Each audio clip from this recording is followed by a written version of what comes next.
it's, what does it keep Well, them they're a from? junior, so they're... Formal, prom. But if they don't play sports, And what are you teaching? those things, they don't care. That's for U.S. history. U.S. They history? have to pass Very it, good. but Yeah, they're going to summer school. I don't see the way that she could now, but just missed 3 tests. 15 assignments, so. It's always interesting to me how many kids hate school and yet they'll come to summer school. Like, it's like, you just Yeah. at least pass. Pass it the first time. Like, don't you get hate it and then one you're gonna go all time. summer. And she's very smart too. When she does show up, her work, she's probably top 5%. Wow. She comes to her other classes? Yeah, she comes after 3rd period usually, according to the attendance. So, you know, we should make school start at 10:30, and more kids will show After up. 3rd period? After 2nd period, she shows up. Oh, great. Yeah. Great. That's already at 11, so that's, Yeah. Doesn't matter what time it starts. yeah. You ready to start? Your time. All right. So today's from chaos to calm, mastering effective classroom discipline.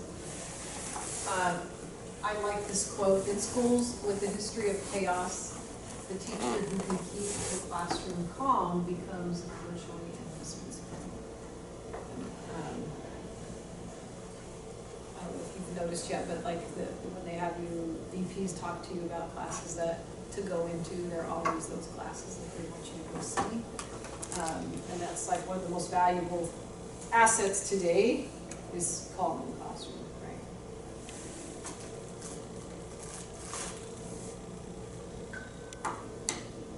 So far we've focused on having consistent rules and procedures in place so that our students can excel in their learning environment. And we have done like our non-negotiables, right? Our policies and procedures, our systems or steps and discipline. Discipline comes before instruction. I believe that's a Fred Jones thing, Steve. We've talked a lot about strategies to keep students engaged and motivated and busy. That was our last one, right, where we focused on keeping students working, high standards, make it harder for them not to do their work. We talked about peer reviews, student facilitators for our students who are a little bit ahead. But how having all of those in place keeps those average students from misbehaving. But we really haven't got into our group of what we call like our heavy hitter kids, right? We haven't really talked to them yet. So teenagers push limits. That's what they're supposed to do. They're teenagers. That's what they do, right? But it's our job as adults to give them those limits. And part of the reason they push is they need to know when they're safe. So they push and you give a limit, and then they're safe in that environment. They feel safer in that environment and they know how to act.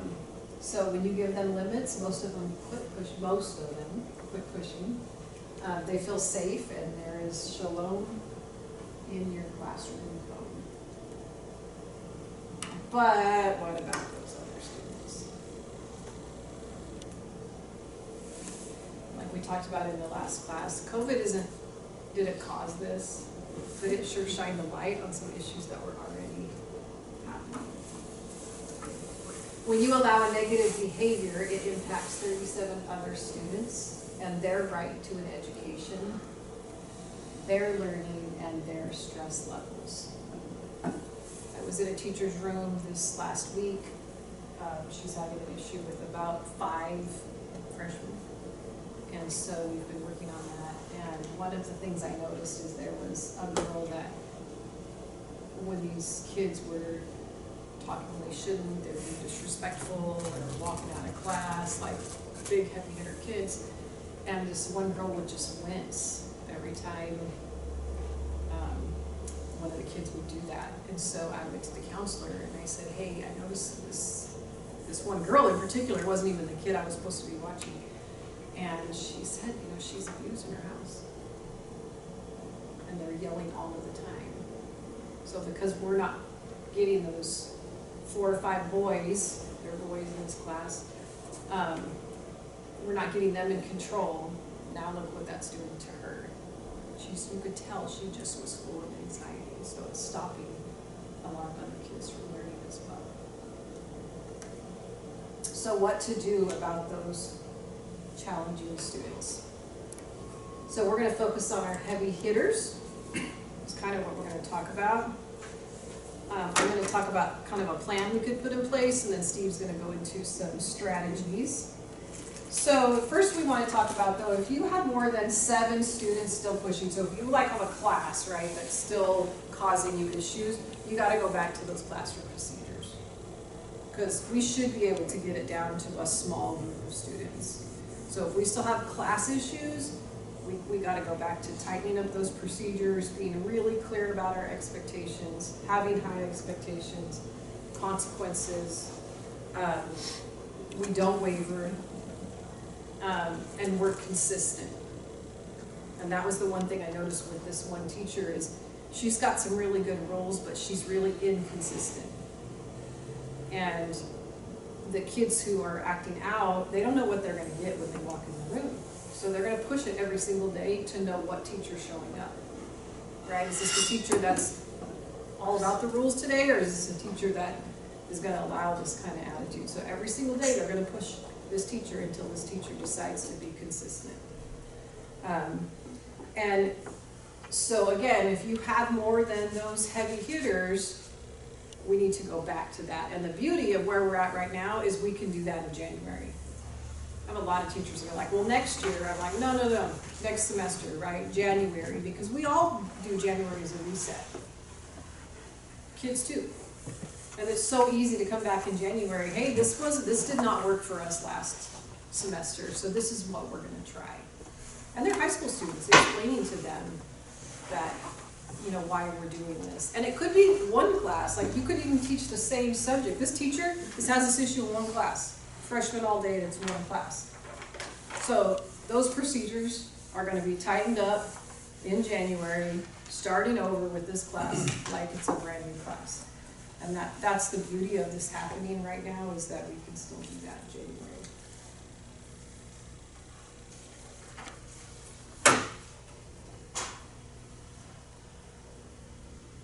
All right. Rewarded behavior is repeated behavior. Even negative, even a negative reward it's still a reward. So even a negative conversation is still a reward for a student because they're still in conversation with us.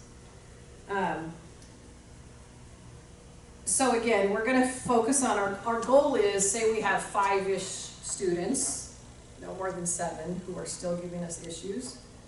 And usually we can get that down to, it'd be nice if we get them all, right? But if we have one of the really, really heavy hitters, we can get those 5 down to at least 2.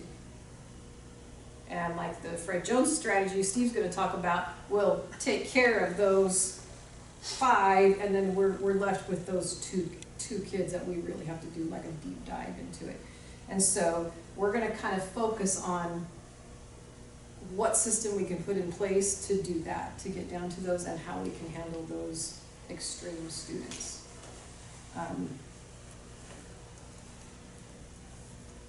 I was going to say that, kids, there's so many disrespectful kids these days that just wouldn't have, even 5 years ago, right? The difference of being in the classroom. You guys weren't in the classroom 5 years ago, but I can tell you there's such a difference from 5 years ago to today.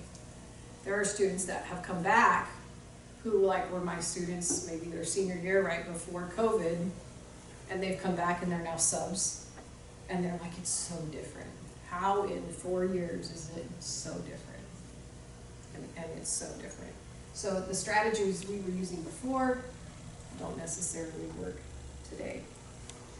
So we're going to spend a lot of our time here. So let's take a deep dive and look at these students and campus support. So this is what's been working with some teachers on campuses. So we have, I'll use the one teacher, the 5 students that we're having issues with. And so we're going to first of all, pull their schedule, or get a hard copy of their schedule. We're gonna look at their attendance, right? Are they attending other classes? What's going on with their attendance? We're gonna go in deep dive into their discipline record. Sometimes we have access to all of it, sometimes we don't. So we might need to meet with the counselor. And you need to look at both assertive discipline and just regular discipline. Because I think it says a discipline and then assertive. And look at both. And then we want to look at any supports that are already in place. So what are they already trying to do? Chances are, if they're acting out like that in your class, you're not the only class. And we want to kind of look. You by now know what teachers are like our really strong teachers. Last year I had a teacher who was having seven kids. And I pulled, first thing I did was pull the schedule. And I noticed that all 7 of those had, if you're at Madera High, had Miss Duncan for math, Michelle Duncan. Okay, she's a rock star. So I'm like, that's the first thing I want to talk to. I want to talk to that teacher. Because if she's having trouble with them, we have problems, right? So we want to look at that. Any supports in place, like do they have a student advocate? We need to know that. Do they do check-in, check-out? How some high schools do that, I don't know if junior highs do that too. Are they doing those kinds of things? And then you talk to your TSM, because what your TSM can do is go into other classes. We generally have relationships with a lot of teachers. So we just pop them an email and say, hey, we're gonna pop in your class and we just are gonna focus on one student. We just want a quick check. It takes 5 minutes to check on this student. And we want to check things like we could walk in and first see how they're acting in the other class. If it's better, can we figure out why? Where are they sitting versus where are they sitting in your class? Is the teacher male in one class, female in the other? Because sometimes that's an issue. Who are they sitting by? What are the rules and procedures in this class? How is the teacher handling this? So the TSMs can get a really good view that you guys don't have time to do, and they can go into the classes and see. They can meet with admin. They can do this part for you and come back with a report. Then you guys can meet, because we have time to do that.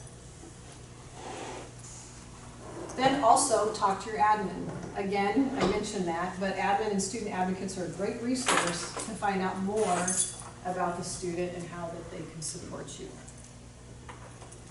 So I was just in a frustrating meeting on Monday with this one teacher, because what we noticed is this one student who we're having a lot of issues with doesn't go to 4th period. And it's like, where does this student go? The student's not even allowed to go to the bathroom, but gets up and goes all the time, right? And so I went to a counselor, and then I went to the student advocate, and then I went to the vice principal, and they're like, we're doing this, and we're doing this, and we're doing this. And that kid is getting so much attention from negative behavior. So he's thriving on getting all of this attention that he's getting in this negative behavior. And the one class he doesn't go to is the class where the teacher has really, really good systems in place. He doesn't allow it. And he ditches it every day. I'm like, how is he ditching it? Where is he? We don't know. How do we not know where he is? We got to find this kid. Let's escort him from 3rd to 4th period, because this is the class he's avoiding because he knows he has to act a certain way. He doesn't get a rise from it. He doesn't want to go to that class. That's the class he has to be in, right? We need him in that class because we need to learn how to do that. And so just me, everybody's so busy doing their own thing. The VP does the check-in, check-out. The student advocate goes to one of his classes every day and sits there. Another VP handles the parents. Like it's divide and conquer, right? The security guards have to go get him every time he goes to the bathroom, but none of them are meeting together. So I was able to go like, okay, we have to support this teacher in this class. How are we going to do this? And it wasn't until everybody got to talking, they were like, oh my gosh, we are all doing this stuff. It's not getting better. Now what? So pull your TSMs in. We've had experience in it. We can help you. We love a challenge. Talk to your admin. See what they're doing. When they know that you want to help, they will support you as well. Okay, any questions about that?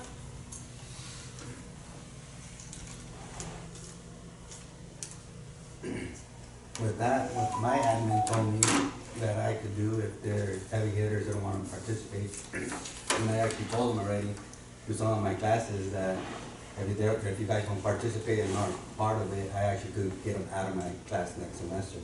So once I started talking to some of the students, I told them, and I actually told them, like, it's you and you that I'm gonna be. Because you don't want to be involved, you're not doing your class assignments, you're not being involved with theirs, because we're all project-based. So we're just in the lab, doing nothing but lab work, and you still don't want to work on it. And once I actually told them I was going to get them out of the class, then they're still heavy hitters, they're still messing around, but they're actually doing the assignment.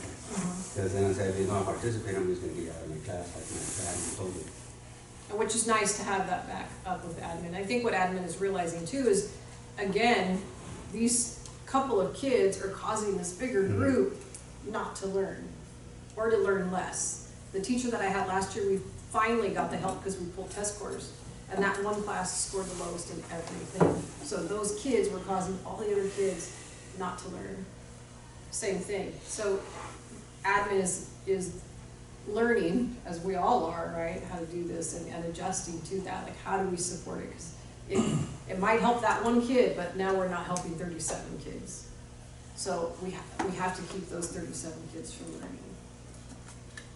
So one of the things we can do that seems to be really helpful is to make a plan. So when I had the teacher last year, we set up a plan.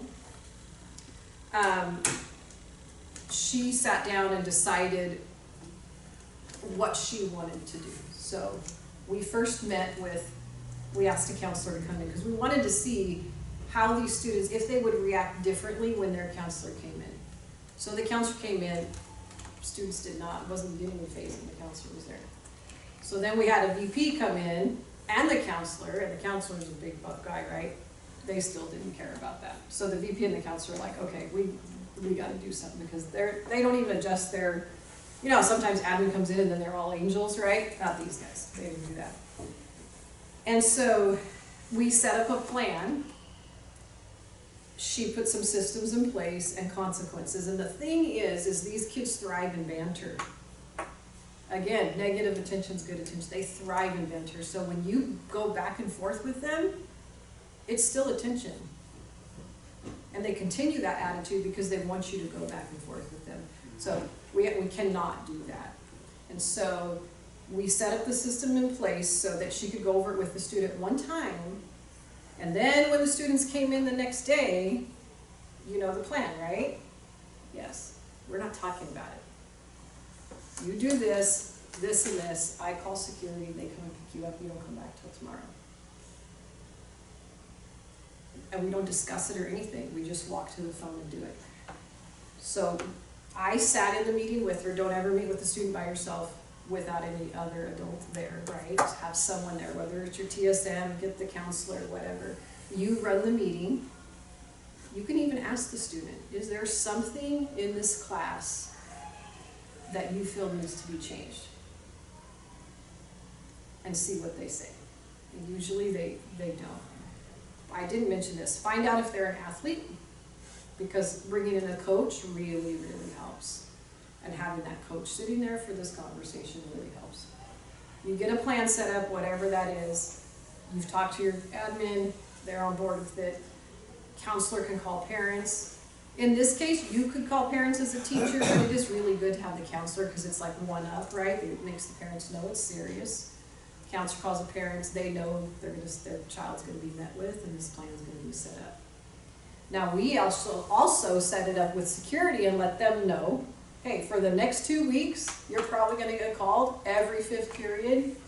And then we're hoping, because we're not going to waver, it's going to get better.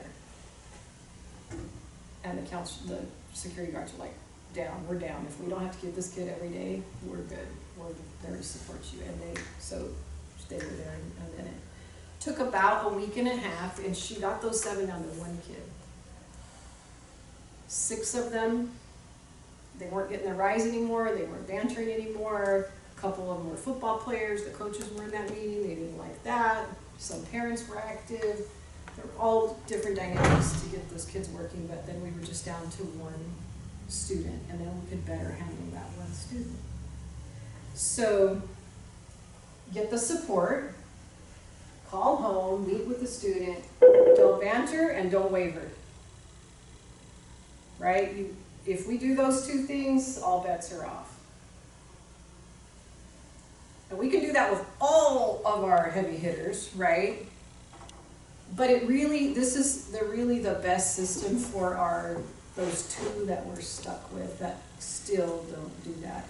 Because then we have a system in place. Even if they do that every day, then it only takes 2 minutes to handle. They're gone or they're removed or whatever they're doing. And then the rest of the kids can learn. It's just a quick process. It isn't halfway through the class that we're still dealing with this kid. You see, I don't mind the heavy hitter as long as they're participating in my shop. It's the ones that are the quiet ones that don't want to do nothing at all. They're not talking, they're not heavy hitters, they're just stay in their seat and do nothing at all. So some of Steve's strategies, he's going to talk about like that, the group in between the 2 and the 7. Yeah, they don't want to do their Some of assignments, they don't them, want to yeah, even work on the lab. They're no heavy hitters, they're just quiet there, but they're one. I sorry to say it, but the way I see it is lazy. They don't want to. Not sorry to say, these kids, they don't want to work. The unmotivated. We have to teach them to be voted, like really, today we're having to teach them to work. Because even though they're my heavy hitters and they're all over the place, but once they're working on their assignment, they're actually will sit there and do their assignments. And then there's the ones that start calling me often. Hey, how do this? Hey, how do this? I'm like, well, I already told you guys. That's why I told you guys to pay attention. So now I'm over there teaching them because they want to now learn before they're all messing around. And then the ones that are not saying anything, I'll go over there and kind of grab their hands and try to do it with them, and there's still won't, once I move from there, and then they're back sitting down. And your construction, right? Mm-hmm. So I did notice too that those, especially in those content classes, those heavy hitters, those two, they perform much better when they're doing hands-on work. Then my assignments in my class, they won't even bother. The one student, the only class he was passing is art, and he's busy in there, he's doing something all the time. He's still honorary, but he's not over the top, where other students aren't learning because he's engaged. And I even asked him, by that time he knows them in every class, right?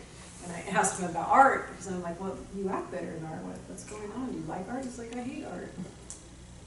So, which was funny, right? But he's busy, right? And he said, I don't have time. Even though he doesn't translate that to a content class. So, but get those plans in place and try it. And I don't know any campus who doesn't support something like that. You do have to know your campus policies. Some of them are real into you have to have those 4 minors filled out before you can fill out a major. Some of them, it depends what the major is, you can go straight to a major. You got to know those so that when you go to them, they're going to say, what have you tried? And you have to be able to say, these are the things that I've already done. And they want the students to be better too, so they're usually there to support you. I have a quick question. Yes. So I'm kind of new to all this, as your teacher. What happens if like none of this works? So like I have in my mind like some freshmen that like tried everything, adding that stuff in. They're still like the same person as they were on day one. I think typically, what do we do from there? I actually think that you have one of the ones I'm working with. Oh, okay. And again, that's why we get that one-on-one meeting. Yeah. Where we've gone through that process. This is what's going to happen because we can no longer let the other kids not learn. Yeah. So this is what we have to do. And that is what seems to work in that if that student cannot go with it, then that student leaves the class. And it used to be that students wanted to leave, right? They wanted to get in trouble to leave. And so there's this philosophy, well, they don't let them leave the class, that's what they want to do. No, they want to cause trouble in your class. Most of them, this one in particular, he doesn't really want to leave because he can't cause trouble anywhere. So he wants to stay and he wants to banter, he wants to be in that engagement, that negative, even if it's negative, it's still engagement. And so it's already working a little bit, he's lasting, he's still leaving every single day, but he's lasting a little bit longer in each one because he's realizing as soon as I reach this point, I'm out. He likes to stay in the class because he's getting a lot of attention. So I think we have one in common, and that seems to be the only thing to set up in place is let's get those meetings done, let's set up a plan, and we stick to that plan. And everybody's on board with the plan. And so if it doesn't work, do we typically send them to like a different school, or what do we do from there? Well, as a freshman, you mean if that, it just continues? Yeah. Yeah, usually they end up not, that's particular student's not passing one class. So by end of sophomore year, they'll be probably gone. Okay. If we can't get that to work. But when you're a freshman teacher, that doesn't, Yeah. yeah. That's why people love being junior teachers, because they're either better or not there. Yes. Where do you go to find those, like, what policies are in place? Who do you talk to for that? What school are you? Madera South. I would go to, who would you go to at Madera South? Your VP would be one place. VP. Okay. It's just because between different people, the stories change. Like I was told, in order to send somebody out of your classroom, there has to be a phone call home prior to that. And then you have to have some kind of documentation prior to sending the kid saying that I did this, and that, and then I'm at this, that now I can send them out.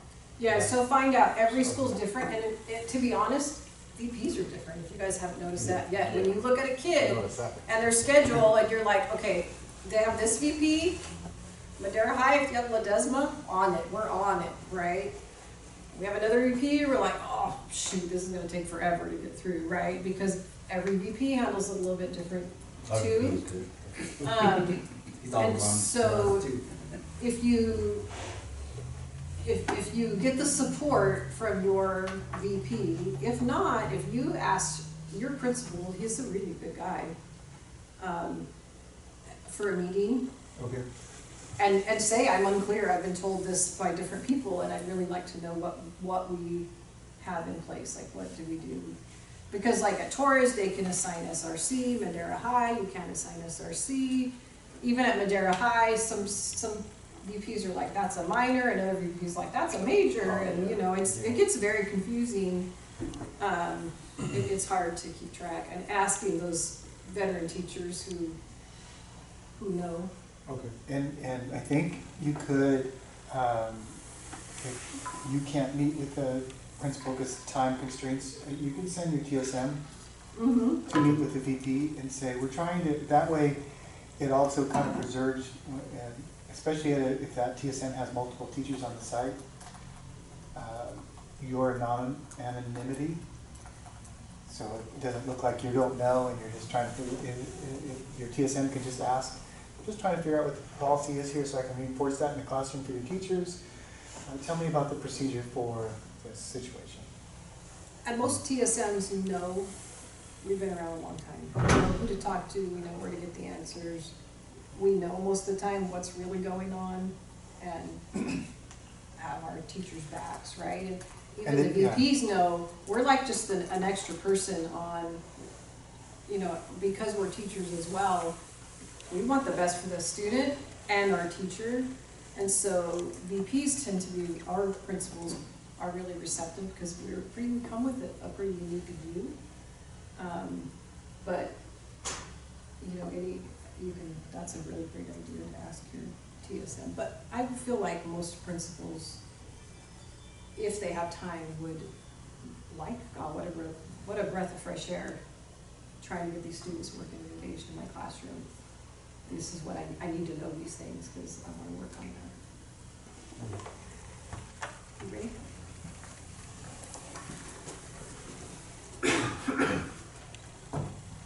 All right, how many of you watched Kindergarten Cop with Arms with me? No? No? Oh, you guys gotta watch it this week. It's most fun. Okay. Schwarzenegger is a cop who's going undercover and pretending to be a substitute teacher, and it's kindergarten. And his class is going crazy. And you think, big man, little people, kindergarten, come on, it should be easy to manage the classroom. But kids are running all over. Why? They smell fear. Little people do that. Because they can, because, so even though he would physically look like an intimidator, the kids can tell there's no boundaries here. Students, and especially junior high, how many junior high, are the best at reading body language, at reading the room, at kind of understanding. And so when we are not consistent with our expectations and our procedures, kids know that. And so we have a problem when we see students are astute at assessing the absence of effective structure. One of the trends that I'm seeing is that our beginning teachers want to be liked by our students before we ask them to respect us as a teacher. We want to be the popular teacher, we want to, right? We want to make sure that they like us, and when they come back. But just for a moment, I want with your table groups, and Ms. Bull, you may need to join us over here. I want you to talk about your favorite teacher and why. Talk about your favorite teacher. It could be K-12, not college. Who was your favorite teacher and why? So talk about that in your table groups.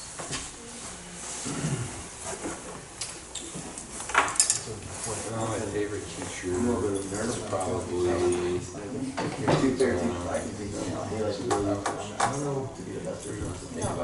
you have one in mind? The calculus teacher, very motivational, especially really appreciated him. And my sixth grade, well, he's my sixth grade teacher, Mr. Chong. That man was like on so strict, and then like had us writing an essay per week as like fifth grade. It was like 500 words, but at the time it's like wow, that feels like a lot. That was cool. I really appreciate it. Yeah. Favorite was probably one of my ag teachers. He was just really funny, and like, we had to do stuff, but like he was funny and joke around, but he also like held us accountable. So like he had like a nice mixture between like being liked, but also people respected him. Like you knew See what that? the I line know was. now why. So Yeah, he was I very. feel like that's a good balance to have. It's like you can have fun with the kids, but at the same time they know when it's They look business very time, strict. time to handle school. What was the term that the other TSN used? More demanding. Yeah, more Oh, wow. More demanding. Yeah. That's what they did. Yeah. Celebrate different holidays, especially Yeah, it's funny to think about that. very nice with the time. I've seen that on essays, but we would have to write like paragraphs and He made like a stuff like that all the time. we used that to learn the culture. Yeah, I know. Sometimes I like some of my econ classes. Like, maybe I'm taking it too easy on them. I need to give them more stuff to do. Always would do I that. want them to look back Like, I remember- at economics. Yeah, We're learning about like because I don't make it too difficult for them. history. Because I don't want them to, because they're seniors too, and what they got is totally about. I don't want them to But if she said it's to a different class. So, yeah, I have 4 classes. No, 3 classes. Sorry. Yeah. Well, I don't know if you're filled in on there, they told me that. Oh, yeah. I did a substitute. Yeah, freshman middle school for about I've had our, so some of our, I was like, I'm you know, done. the I'm part gonna that try to go to high ended school. up I being attention. don't have the energy for it. Because they want the attention from their friends in their class. Okay, so let me take a guess. Your favorite teacher had high expectations for academics. They didn't allow you to turn in substandard work. They looked at you like, you gotta be kidding me, go do it again.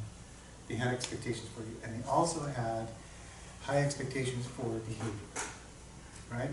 And you felt safe in that class because you knew kids don't get out for long. When my stepson was in Miss Blevins' class, he would come home and say, well, you don't mess around in Miss Blevins' class. And he would mess around in all the other classes and he could get away with it. But he didn't, Miss Hill, Faith Hill at TJ, oh, you don't mess around with her class. It just, that was the way it was. Expectation of behavior. So one of the things I want us to review is the structure in your classroom. Trish and I were talking about back in the day, she and I had, we had several rules, but one of them was no gum chewing. Really, gum chewing? You made a big deal about gum chewing? Yeah, we did. Because we didn't want it under the tables. We happened to be in a new class. The walls weren't new, but the furniture was all new, equipment was all new. And we didn't want gum under the tables and smashed into the carpet. It was a very small thing. And we didn't make a big deal about it, but I'd walk with a wastebasket and I would keep teaching, and then the kid knew, oh, I got caught, throw it away. And 15 minutes later, I had to walk back again. It kind of became a game. But what we found was that students were so worried about getting caught chewing gum that they weren't doing other things. So Trish and I said we majored on the minors, and the majors didn't have it. So gum chewing was one. We also had, brand new at the time, desktops. We didn't have laptops back in the day, but we had, one of the few campuses, we had 25 desktops in our room. We wanted everything to stay nice. So we had a no food or drink policy in our room. No spills on the keyboard or on the desktop, no sticky messes, all those kind of things. And we had some other rules that went in there. We had a partner. We were teaching English, they were teaching math. The kids were stealing the keys off the keyboard. They were doing all kinds of crazy things. We didn't have the same students because they were taking his math class and our English class. Almost next period, they would just move right next door. And we didn't have the behavior problems in our class that they had in his. And we found out that these high expectations for behavior mitigated a lot of problems. So one of the things we can reset when we're coming back is having these high expectations. This is how we do things. And you can even say that, oh, no, honey, that's not how we behave in my class. You want to try that again? The third one was we didn't allow them to swear. Swearing was just, again, it's a minor, right? It's just part of everybody's vocabulary. And I find that when I step out of my professional role, swearing is like so common. It's just, it actually shocks me because I'm not used to it. But we made a rule. If you swear in the class, there's a consequence. And the handbook says I can write a referral. And I said, well, I'm lazy. I don't want a referral. I'll tell you what, do me 10 push-ups and we'll call it even. Okay. So they would do the 10 push-ups. I even had my Hispanic kids teach me all the Spanish words because I didn't know them. And pretty soon by Thanksgiving, the kids were catching each other. And it just totally eliminated. I never wrote, I think I wrote one referral in 10 years where a kid refused to take the alternate. And he was, I can't do push-ups on a dress. We'll do jumping jacks. I don't care. And I didn't. Well, I don't want to do it in front of, then go step outside and do it. But what Trish and I were talking about this week was our students didn't resent the rules. You think the kids would bark and push and fight and oh, that's horrible. No. What we found was, especially with the swearing, is that it created a safe environment. So now... I still did the swearing thing as of last year with students, so post-COVID. And I would explain to them, you guys, you know, when we were young, we go to grandma's, we had to speak a certain way. We go to church, we had to speak a certain way, right? We were at home, we spoke a certain way. School, we spoke a certain way. We knew how to turn it off and on, but these kids don't turn anything off and on. So I would explain to them, like, this is like a job when you walk into this room, and you don't cuss, because I don't want you to get fired from your first job. And so they kind of give them that buy-in of what's in it for them, and we can't even do push-ups anymore. So I make them correct it, find a new word, restate what you said without cussing. And we would stop, like, oh my gosh, you did not just say that. What are you going to say? And it was funny. I mean, they made a big joke out of it, and they would go, oh, darn it, you know. And sometimes they would be like, that damn is a cuss word? Seriously? I didn't know that was a cuss word. But then it just got to the point where they'd call each other out, Yes. oh, they cuss, make them correct it, and you know, so it was kind of just like a thing, but so many kids at the end of the year were thanked me every year and like, didn't even realize I was doing that over and over and over again, because I just do it all the time. Again, something that's small, but,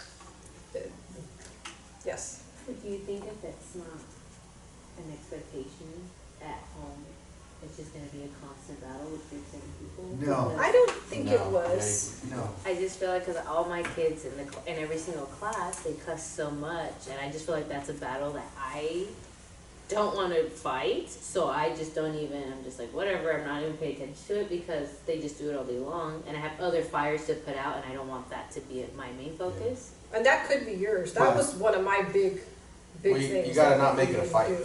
It can't be a fight. So like in my class, like the kids already know, like it's they, like you were saying, they say it to each other.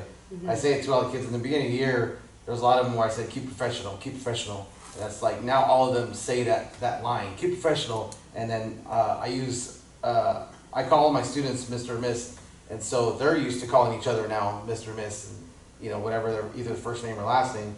And so now when they hear each other using cuss words, oh, keep professional, and then they, you know, like saying they're joking at, it's become a joke now to where it's like something light. So at the beginning of the year when I started this, like I said, they were using a lot of cuss words and that, and so I would stop class and say, and I go, do you realize like the way you said that in the context, you put that in a sentence, look up the definition of that bad word you said, you'll notice that definition of the word makes no sense, right? If we take the definition, we put that in a sentence, and we put that word you said in there, the sentence that you said makes no sense at all. So that doesn't, you know, and so I would turn it into this big old spiel based off of the bad word, and then, like I said, the whole class is now laughing at it, and so, you know, over and over of doing that, kids just started, and it wasn't like bad, like it wasn't like arguing with the student, like, oh, well, you can't cuss, you know what I mean, no matter, it wasn't like a argument, yeah, we weren't going back and forth, it was just like, this In your is how class, you got to eat. I do it. Oh, that sounds like 5 push-ups. Yeah, but that's what was my thing. Like this quarter, that's not something I want to fight. I need to get them to dress out. That's my fight. I cannot get these kids to dress out, so I turn it into, well, if you go to work and you're not in your uniform, now you're not getting paid because you're going home. So that's my fight right now. I don't want to worry about these kids who said shit because, well, I have 14 girls over here who don't want to dress out for PE. So what's my battle? And you don't have to make the dressing out your battle, and then you Yes. can tackle that once you. What my brother did in Colinga, because he had the same problem with the girl, and he's teaching carpentry over there. And she comes from a family of gangsters. So that's all she taught in there. Like F this, F that, and this and that. And so my brother made her as the manager of the whole shop and made her that she only had 5 cuss words a day or for his class. So like a swear jar. Yeah. That she could only cuss 5 times a day, and it was part of the class. If other students cussed, it went to her and she would write her up. Well, then she started putting everybody in check. That she became the leader of that class, and she has actually thanked my brother because he thought I didn't know I was that bad. Some of them say some really vulgar things. And there was a girl, and she actually made her, and they call her the. It's a culture. It is. And my mentor, my RP teacher, the supervisor, he was over there too, and they call her they have a name for her, but she's the one that's controlling the class now for my brother. That she'll even put the other students in check. So there's a culture, let me ask you this. Do you have 2 grandmas? Mom's side, dad's side? No? They're gone? Yeah. Aw. 2 grandmas? I think I know where you're going with this, because I used to tell them, like, you won't say it in front of your grandma, don't say it at all, That's and then they one would, thought. Yeah. they would say Another instantly, thought. my grandma says it all the time. Are the expectations in your grandma? And that's why. So you take a look at your grandmas. Is there a way you behave at one grandma where you can't get away with another? Some of them I don't. couldn't do it. That's a hard one. I don't know. Both of them are pretty strict. Yeah, but I know what you're saying. So as a kid, I'll tell you this. My wife's preschool, and she says we can teach 3-year-olds how to walk with scissors, how to use glass, how to put things away, how to clean up. 3-year-olds. We can do this with freshman kids. We can do this with 7th graders. I just also feel like parents now are so different than they were back We're talking about, like, the So preschool it's is like- happening right now, but, Mhm. but even, here's another example. A good friend of mine, professional, never swears. Although, he found out that the word chingadera is a bad word. He just thought it meant a thingamabob. And, one of his assistants said, "You know that's a bad word, don't you?" "No, what's it mean?" And he was shocked. He stopped using that word. Well, when we're hanging out, I still mostly don't swear, and he does, but he's able to turn it on and turn it off. So there's a culture of professionalism. These kids will learn in this, they already know this. You can be late for so-and-so's class, but you can't be late for so-and-so's, another person's class, because they'll nail you. Or late means walking through the door in this class, and in this class it means you're in your seat with the pencil out and your notebook ready to go. And they learn those expectations. They're malleable. And part of it is the relationship that they have with you because they want to please you. Right? We talked about that rapport with students, and when you know you care about them deeply, they respond to that with, how do I please you with my behavior? And so then you can begin to expect different things from them, and there's a culture. So I use the bad language just as an example, right? So you got to make what is it that are your issues, but the point is that we have structure. Can I say something about the dressing out thing? It's central in my daughters. They had a huge issue with that. They started, if you didn't dress out, you were opting to get on the computer and write a 5-paragraph report every day. And you had to find an article about an athlete, something that had to do with physical fitness, and you sat at a computer and you wrote it was like time to write, and you had to do 5 sentences, 5 paragraphs, if you didn't dress out. And that helped a lot of kids start dressing out. Some kids actually were okay with it, but a lot of them were like, oh, I'm not doing that. But that's how they got their credit for the day. So maybe consider. It'd be great if we had Wi-Fi. Yeah. If- But maybe you could arrange something to send them to the library, or, you know. Do they have a consequence? Like, what happens if they don't dress up? Do they get to still participate or no? They can, but they don't get their points. Yeah. So you get an F for the day. I have some buddies who are PE teachers, and I forgot what they call it. They had a silly name for it, but like, if they didn't dress out, they would have to go find a tree or find a basketball pole, and they just stand by it. And they just watch everyone else have fun the entire time. Yeah. And eventually, they get really bored coming to class and just standing by a tree all day, or standing by a basketball pole, and they eventually start. But you know, Yeah, they some just of get them, an F. yeah. I just fail them for the day. So there needs to be more strategies there. Yeah. You need to rebuild your structure, because that second one is the rules in any classroom are defined by reality. Whatever any student can get away with. So you're actually allowing. What I noticed with a lot of freshmen or like that don't want to dress out is because they don't want to get undressed in front of other people. They feel uncomfortable. So if you get these students that are feeling uncomfortable getting dressed, that might be the issue, that you probably have to give them a place where, okay, you're going to be by yourself and they're getting dressed. Yeah, Nobody else. Because then all the students are going to take advantage. And we tell them we're getting you ready for high school. Yeah, but once they start getting dressed, because when I was in middle school, that's why I didn't get dressed, because they didn't want to get dressed in front of other peers. I'm going to get an F, I don't know. I'm tired of this conversation. I'm tired of school. I don't want to go to my students anymore. All right, so I am putting pressure on you, right? Because I'm not your evaluator, not your judge. But I'm telling you that if half your class is talking while you're giving instruction, you're allowing that to happen. And part of the reason we know that is that we can look at the same students in another class and they're on task, okay? That's part of the issue. So I want you to think about that statement. What are my rules? Whatever I'm allowing my students to get away with, okay? January is a great time to reset those expectations and those rules and to revise and remind what routines are. Those routines are so critical. They're consistent routines. In Time to Teach, they talk about it, calling it a teach-to. I'm literally going to teach you what routine is. I'm going to name it. I'm going to show you what it is. We're going to practice it. So you have routines, but now maybe you want to come back in January and redefine what those routines look like. This is what it looks like to turn in late work. This is what it means to transition from this activity to the next activity. This is the last period of the day, our routine is that you stack your chairs or put them against the wall. Or maybe your routine is we pick up trash before we leave the room or whatever. What are your routines? And then to be consistent about it.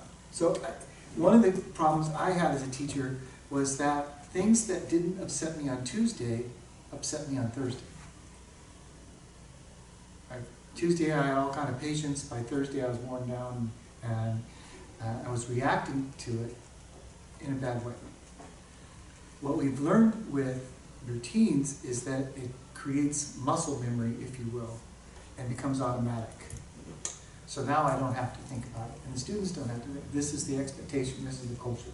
So I want you, as you're resetting, think about your routines.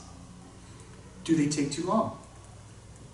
I'm supposed to do a warm-up, it's supposed to be 5 minutes, but it always seems to go 20 minutes, right? How do we shorten that time? So we have a month or so to rethink all of these things with your routines. All right.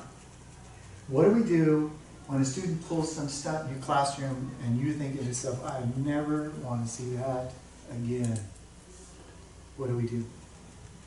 We need a plan. And so Trish was mentioning what the plan is. Here's the steps that we're going to take. Here's what we're going to do. Here's how we're going to mitigate that. Okay? The idea is that we're being proactive instead of reactive. Okay?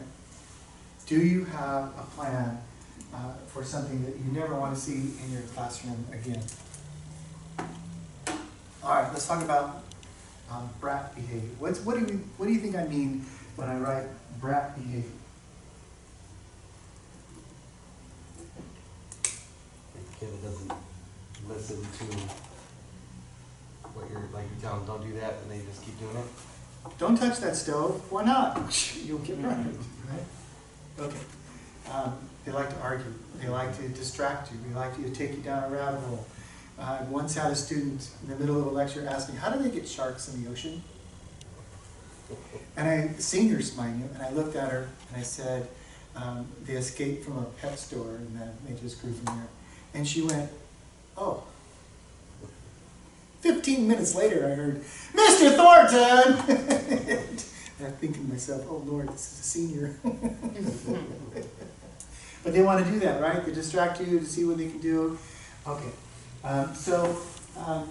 We can make reinforcement errors to this brat behavior. Tricia, a minute ago was calling that, we can reward that behavior even if it's a negative. So you know the difference between a positive reinforcement and a negative reinforcement. They're still reinforcements. So what is a positive reinforcement? Think back to your psychology classes. Positive reinforcement. Rewarding them for good behavior. Rewarding them for good behavior, compliment, the thumbs up, the high five. You're doing good. All right. What if we give them a reward for negative behavior? We think it's punishment, but it's not.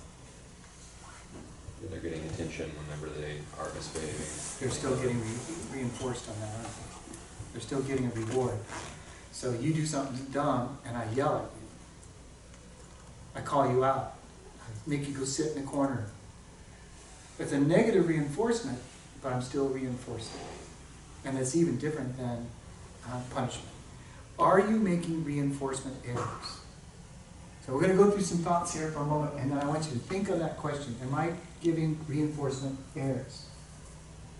When confronted with something, we talked about this, I think, our first session, of remaining calm.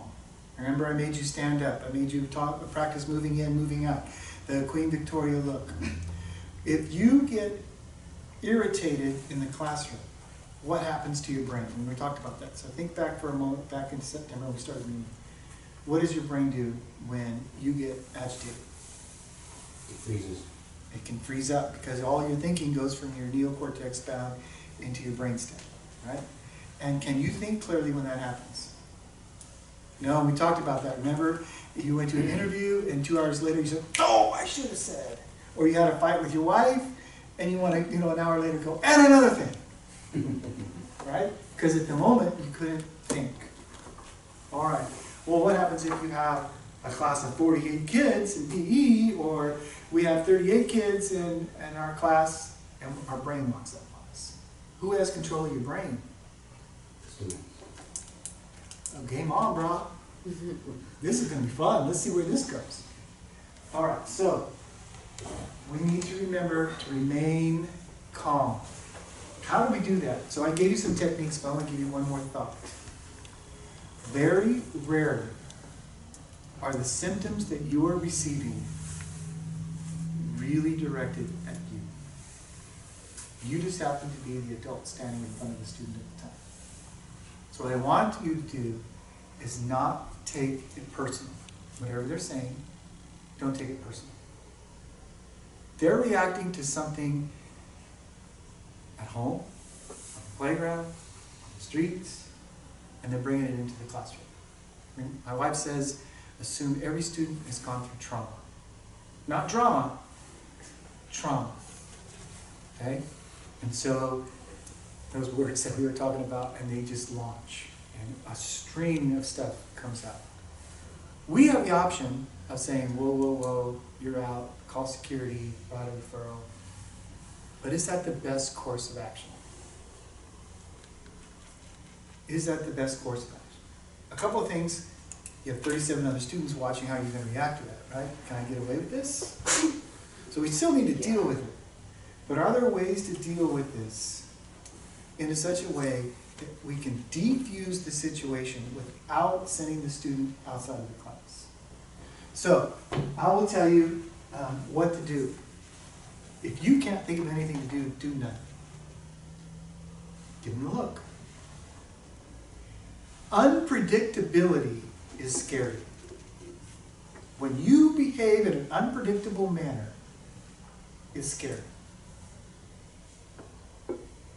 So you cuss me out, and I just stand here.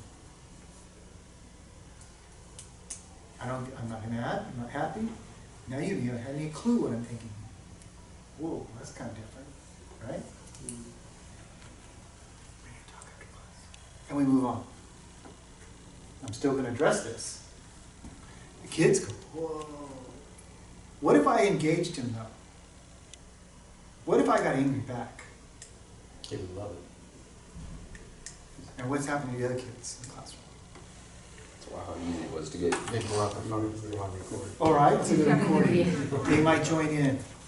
What about my student that's been traumatized at home and they're hearing an adult yell at a student? And I'm probably, because I'm a male, going to puff myself. I know when I get angry, literally the veins pop out of my neck and my face turns red and I have a pretty scary look. I don't even realize that until somebody told me, right? And total transparency, back in the day, I had a temper problem. That's why I'm married twice. Figured it out the second time, but not the first time. Okay. So if I engage, what am I doing? Getting to it. I'm actually escalating the issue.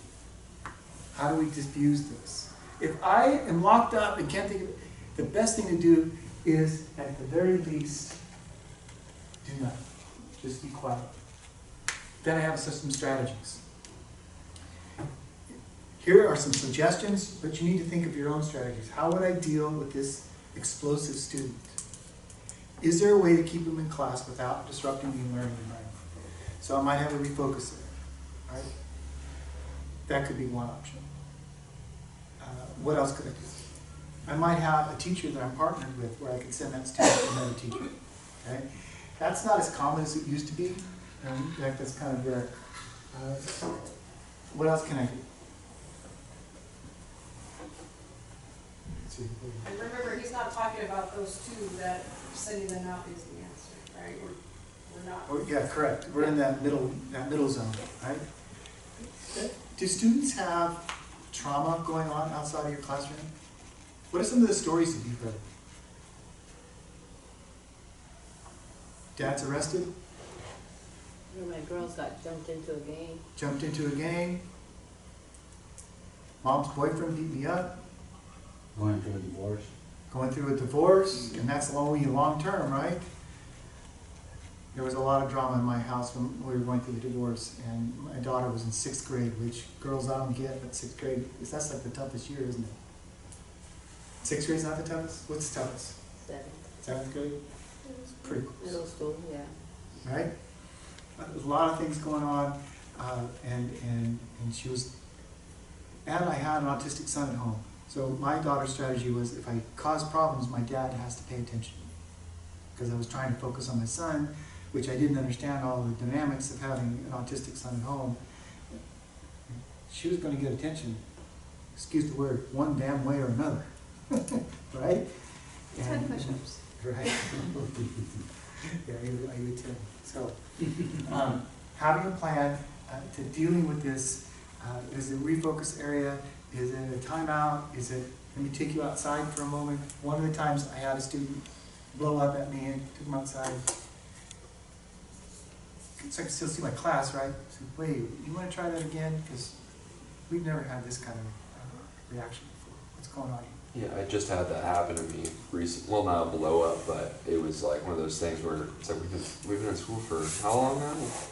16 weeks, and we've never had an issue. And then randomly, I was like, "Hey, you need to move away from that student because you're distracting him." No, I'm good.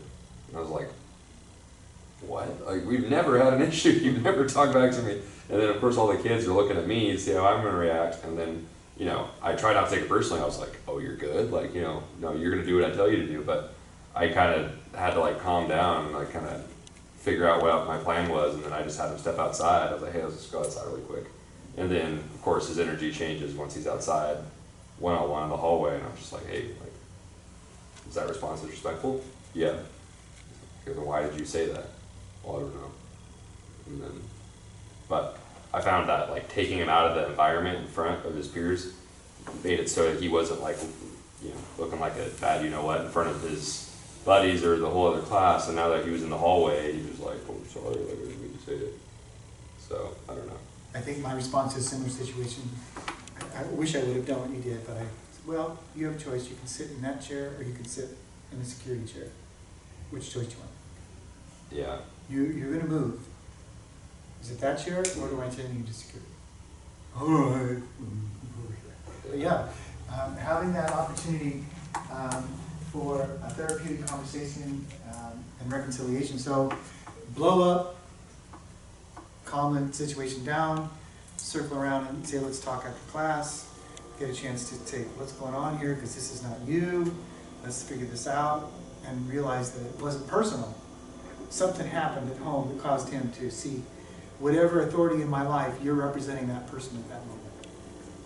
So in my classroom, I work out at Riverdin, so we have all the tier 3 students there. So I have a classroom of usually 9 or 10 students. So I might have 5 crises happening in my room in one moment. For me, it's about knowing the individual students and knowing what works for each individual student. Because I might be able to pull Tommy outside and have a conversation with him. I can't do that with Earl because he's just a different kind of kid and he's having a different kind of crisis. I might have to send him to the calming corner. So it's just, for me, it's really knowing each individual kid and what works for them in a crisis. It's actually a very good point, because some kids in moving in, this is a threat, right? A girl that's being abused and now I'm a male teacher moving in, that's a scary situation. So you're right, I definitely need to figure that out and get to know my students as best I can, right? Absolutely. That's one of the great things that you meet with the counselor about, if you have 5 or 7 or whatever in your class, you have a small number. Some of these guys have special PE, right? And so the kids in your class, but if you meet with the counselor, they won't put a lot of stuff, you won't find a lot of the stuff on, the permanent record, but they can share with you within limits. Would you like there's some issues going on with that, and there's some issues going on home, or Reconciliation is really important, particularly if they blew up on you on Tuesday, Wednesday. Hey, today's a new day. You and I are good.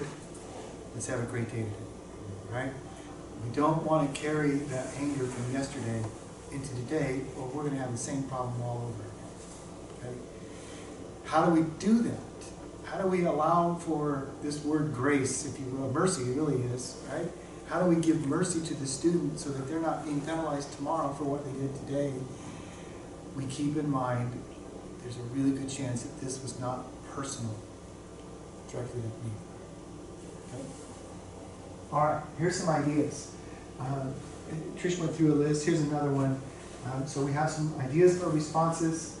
I'm going to give you, hey, let's have a good day today. It's a pre-warning. I'm going to give you a warning.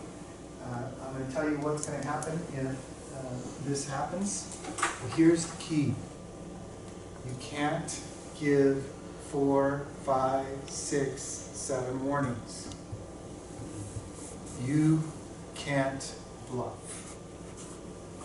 If you say if you do this, that this is the consequence, you must immediately follow through on that consequence. You feel me? If you do this, I'm calling your mom. Oh, what's going on? Don't bluff. Why? Because then they see, even the other kids see, I can get away with this. Don't allow it. That's what we talked about a minute ago, the standards of your classroom or whatever you allow your students to get away with. And if you're not going to follow through on that consequence, you just kneecapped yourself. Okay? Most parents appreciate the calls on what's going on right there. Right? Make it happen. Heart-to-heart talk we talked about. There's refocus. You have another possibility. Sending him to the office is very expensive. Education. You're writing referral. You're calling security. You're dealing with, so you're losing 15, 20 minutes of instruction time. High school, next year your classes go down to 50 minutes, right? You lose 20 minutes, you just lost half your class. You just lost half a day of instruction for that period. So, is there a way to mitigate this, keep them in the classroom? Because if they're sent out to the office, they're going to spend another 20 or 30 minutes waiting to get to see the vice principal, and then whatever happens after that, they're already out here. They've already missed a whole period of class. They're already down a whole day. Okay? Questions about that? Let's see if we can get back. All right, one more thought. When encountering back talk, if you engage, you're escalating. So if a kid is back talking, at least make them do all the work. And the less you interact with that, the higher the price is for that student to keep going with it. Right? The other option is to use diffusers. Kid says, I don't want to do this assignment. This is gay. That may be true, but this is what we're going to do. So we're diffusing the situation instead of escalating. So think about, how can I diffuse with my words instead of escalating? We don't want to engage in that behavior. And we're giving that negative reinforcement that's going to propagate the behavior going forward. Okay? So, kind of recapping tonight, we talked about reviewing your standards, reviewing your procedures, resetting those when we start back in January. I gave you some thoughts about if I major on the minors, the majors don't happen. We talked about remaining calm and using that Queen Victoria look, not to take that behavior personally. They're bringing something from outside of the classroom and just directing it at you, and then make a plan. So for those middle students, those plans involve how do I keep the student in the classroom. For those major students that are really causing problems, it's intervention with the counselor, the vice principal, the student advocate, the parents, and getting a team and a plan together. And here's the steps that we're going to take. If you do this, this is going to happen. If you do it a second time, this is going to happen. The third time, this is going to happen. And then, when you have a plan and you've activated that plan, your VPs, by and large, are going to back you up. Check with your VPs to find out what is the procedures. What is it that I need to do before we deal with the student? So you may need to review that. So it sounds like you're going to do that at South High School. What are the procedures? One of the teachers, the VPs, wanted one, the VP was like, whatever, the plan is, I'm good with it. The other one is like, the student needs to know every step. And the whole part is not having a conversation. So that teacher actually has a paper. Every day the student picks a paper and it sits on their desk. And then this is the one of the two really heavy hitters. And then that teacher just goes by and marks. This is, you did this is the first step, we're done. No conversation is had, we just mark it, keep teaching. This happened, and then, oh, we marked this one. So that student knows, right, what they did, and then when it's time to call security, then we just walk over and call security. That's what that VP wanted, was that student to be able to know what was happening, So what are my steps when I have a student that's not going to participate? All right, I told you, this is the consequence, this is what's gonna happen. And we've already agreed with it, with all the people that are involved. Now, here's step 3, you're out. You're not gonna participate, or this, you're out. Okay? Whatever those steps are, we're gonna take care of it. And this is actually almost a behavior plan that you were describing, correct? Well, but it is the step for them to be out, it's just, there's just no discussion. The kid really thrives in discussion. So we're trying to focus being able to do the discussion to be when the student wants to be a student, not when being combative. So when being combative, we're just checking off, we're not having a discussion for that student to learn. It's not a chance for Happy them with to their argue. discussion. Yeah. The only thing I've had I haven't really had any, like, I don't know, we're calling them heavy hitters in my classes, thankfully, but I do have kids that are like passively defiant and just won't like do anything. And they'll fail and they don't really care. But some of them, you'll realize they're failing because they know they're leaving. And it's just like, okay, well, like, oh, I'm going to Furman anyway, or I'm going to whatever anyway, so I'm not going to do anything in class. And then it's like, how do you motivate a kid who's, this class is obsolete to them, they're just here for babysitting at this point.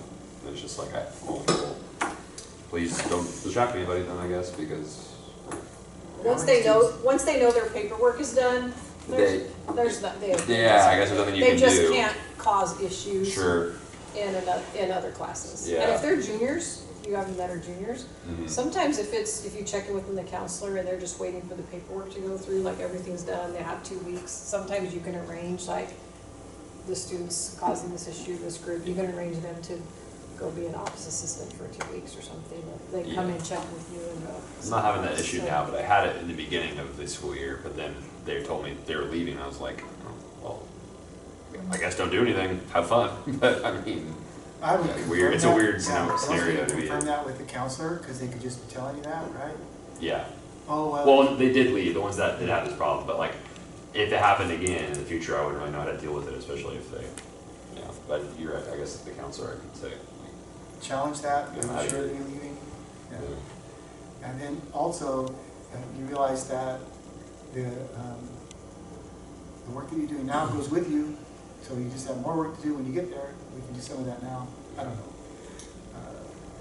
Yeah, that's a tough one. Unfortunately, those are few and far between. Right. Trish, you have anything else? No. Homework? It'll be posted, the discussion tomorrow. I don't know why well, that's the little barcode thing, the QR code. Oh, for feedback. Yeah, it was there before we hit your team. Can you- That's weird. I don't know. I can just post it. I always post it in the classroom anyway, so you guys can go over. Yeah, and hey, resetting for January. I get that our schedule is the last Wednesday of the semester.